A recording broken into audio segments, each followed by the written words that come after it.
Ah, si c'est bon, on peut démarrer. Non, attends,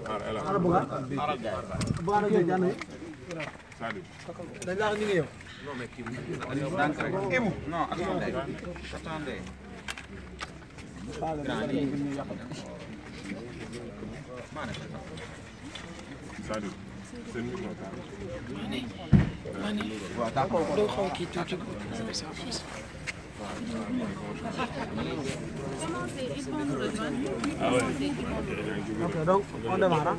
Action. Bonsoir à tous et merci d'avoir accepté notre invitation pour ce point de presse à une heure si tardive de la nuit. Nous sommes une obligation républicaine de faire cette déclaration pour répondre aux déclarations aujourd'hui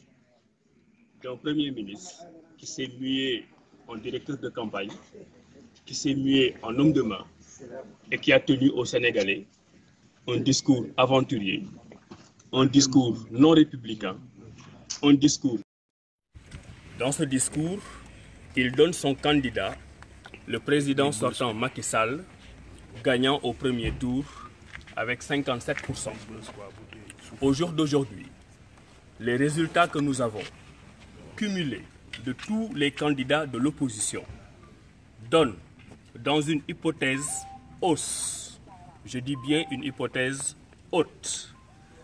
44% au candidat Macky Sall, 39% dans une hypothèse basse. Ce qui signifie que les 4 candidats de l'opposition cumulent dans une hypothèse haute 61%, dans une hypothèse basse 56%. Ce n'est pas de la spéculation, ce n'est pas de l'extrapolation, ce sont des résultats sortis des procès-verbaux que nous avons par devers nous, qu'ils ont eux par devers eux. C'est ça la réalité de la situation. Donc tout le discours de l'homme de main, du directeur de campagne, qui s'est exprimé aujourd'hui, pas en tant que Premier ministre, mais en tant qu'homme de main,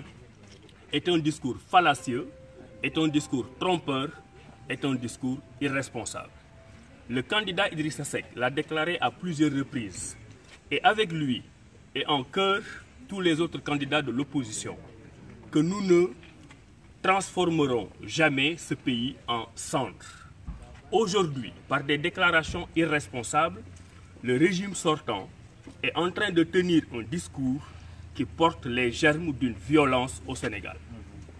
Les germes d'une violence sont contenus dans le discours de M. Ben Abdallah Dionne, un discours qui n'a aucune prise avec la réalité des urnes. Et nous nous offusquons contre cela. Et puisque nous ne voulons pas transformer le pays en cendres, nous en appelons à la prise de responsabilité de tous les régulateurs sociaux de ce pays. Nous appelons notre armée à rester républicaine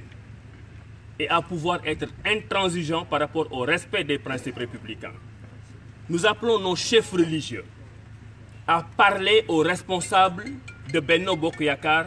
et au président Macky Sall pour leur dire que nous leur avons confié un mandat pendant 7 ans et que c'est au peuple sénégalais, uniquement au peuple sénégalais, de décider si le président Macky Sall doit remplir ou non. Nous appelons nos chefs religieux, pour qui nous avons un profond respect, à lui tenir le langage de la raison et de l'amener à renoncer à ce discours incendiaire qui le porte au pouvoir avec 57%. Ce que nous sommes en train de dire n'est pas un discours unilatéral. Des organisations de la société civile ont fait des déclarations aujourd'hui pour le dire. Des organisations professionnelles aussi ont fait des déclarations pour le dire. Aujourd'hui, nous en sommes à une situation. Si le président Macky Sall, si M. Boun Abdallah Dionne ne reviennent pas sur leur déclaration de 57%, les leaders de la coalition IDI 2019, avec et en concert avec les autres candidats de l'opposition, vont exercer leurs droits républicains dans toute son étendue et dans toute son entièreté. Nous descendrons dans la rue, nous allons reprendre ce qui nous a été donné par les urnes. Nous le faisons de façon républicaine, mais nous le faisons de façon ferme pour que ceux qui sont au pouvoir aujourd'hui comprennent que le mandat qui leur avait été donné est terminé et que inéluctablement, inévitablement, statistiquement, mathématiquement, sociologiquement et socialement, il y aura un deuxième tour à cette élection présidentielle du Sénégal du 24 février 2019. Assalamu alaikum mbooloo ñu ngi leen di gërëm di leen sant ci ni ngeen ñëwee wuyuñu ci heure bu guddi bi nga xam ne woo nañ leen ci gënaluñu mais ki nga xam ne dafa tudd Mohamed Boun Abdallah Dionne ñu ne mooy premier ministre du Sénégal te tey taxawul taxawaayu premier ministre du Sénégal dafa def déclaration ci RTS télé boo xam ne ñun ñëpp ñoo ko bokk ñoom ñu def seen breaking news pour wax ne Boun Abdallah Dionne wax ne le président Macky Sall am na 57% te gagné na élection présidentielle bi au premier tour ñuy wax ne déclaration boobu du déclaration bu responsable du déclaration ko kilifa gu mat du déclaration kilifa goo xam ne da nga bëgg a jàmm sa réew déclaration la boo xam ne ni nga koy waxee ak na mu ko waxee ak fa mu ko waxee dafay tax violence am ci dëkk bi parce que du déclaration buy woote jàmm ñun ak yeneen candidat de l'opposition yi ba ñu defee suñuy calcul jëlee ko ci ay procès-verbaux yoo xam ne mu ngi jógee ci bureau de vote yi donc du lu ñu inventé loolu li mu joxe tey fi may wax ak yéen nii ci guddi bi mooy que ne président Macky Sall bu neexee ba neex ci moom dina am 44% waaye mën na wàcc ba 39%. loolu li muy tekki mooy waa opposition yëpp boo leen boolee mën na neex ci ñoom ba ñu am 61%. bu naxaree ba naxari ñu am 56%. li muy tekki mooy toll nañ situation boo xam ne président Macky Sall mënul gagner premier tour ci côté boo ko calculer mënul gagner premier tour muy ci mathématique muy ci statistique muy ci sociologie électorale muy ci tendance yi ñu jot muy ci procès-verbaux yi nga xam ne ci la ñu liggéeyee mënul gagner premier tour.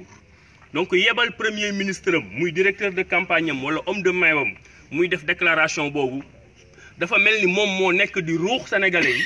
pour sénégalais yi jàmm ji nekkoon ci ñoom génne am violence boo xam ne daf koy tasaare ci dëkk bi te violence boobu bu amee c'est sa responsabilité. Ce n'est pas la responsabilité de l'opposition. puisque nag ñun dañu yàgg wax Idrissa Seck yàgg wax candidat opposition yi ma dégg leen ñuy wax ne bëgg dëkk bi bëgguñu ko def doomu taal ci loolu lañ nekk ba tey dëkk bi bëgguñu ko def doomu taal waaye ñi nga xam ne ñoo fi nekk tey muy président Macky Sall ak Boun Abdallah Dionne ñooñu war a dimbali ba dëkk bi du doon doomu taal ñuy woo nag képp koo xam ne responsable nga ci Sénégal di ko commencé suñu armée nationale bi nga xam ne lépp lu fi mës a xew wane na ne moom Sénégal rek moo ko ñor te nekkul ci farfarloo ñu xamal kii ñu war a xamal ne que lii muy wax nii dafay taal dëkk te ñun fas yéene ñu taal dëkk bi ñuy woo suñu kilifa diine yi nga xam ne ñoo ñu jiite ñu yàgg leen déggal te continuer di leen déggal ne leen nañu wax ak ñii nga xam ne ñoo fi nekk. parce que ñii fi nekk nii fi mu nekk nii li ñu nar a nekk di def yëfu ma tey la te Sénégal gii ñuy def yëfu ma tey ñoom moomuñu ko seen papa yi moomuñu ko seen maam yi moomuñu ko Macky Sall sénégalais yi dañ ko dénkoon ne ko dénk nañ la pour juróomi at mu jël engagement bi respecté wu ko ñu dollil ko ñaari at yooyu ba mu jeexee dafa war a tegaat pouvoir am en jeu mooy comme ni mu def tey mais respecté li nga xam ne moom la sénégalais yi décidé donc tey boo leen xoolee. am na ay organisation société civile yu wax am na organisation professionnelle yu wax donc wax bi nekkatul rek waxu ay politiciens yoo xam ni dañu bëgg jël nguur wax bi dafa nekk waxu askanu Sénégal boo xam ni ñoom ñoo xaar juróom-ñaari at pour tànn seen njiit dem ci seen urne yi voté fa lii ñu voté ñu bëgg ko foqati muy nekk coup d'état loolu sénégalais yi duñu ko nangu ñun duñu ko nangu donc ñun li ñuy rappeler mooy leader yi nga xam ne ñoo nekk suñu coalition leneen leaderu opposition bi nga xam ne tey ñoom la ñu bëgg a fokk ci seen ay élection pare nañ pour ànd ak jeunesse bi ànd ak askanu Sénégal bi nga xam ne ñoo leen votel tey te ñu bëgg ko fokkati wàcc ci tali bi jàkkaarloo ak Macky Sall waxtaan ak moom te fàttali ko ne violence bu amee ci dëkk bi jàmm bu ñàkkee ci dëkk bi responsabilité am la moom du suñu responsabilité parce que moom moo dal suñu kaw moom moo nekk duñu ruux moom mooy responsable de la violence Sénégal duñ ko nangu jërëjëf wasalaam. Merci grand. yow lii nekk neexul de lii nekk yombul de.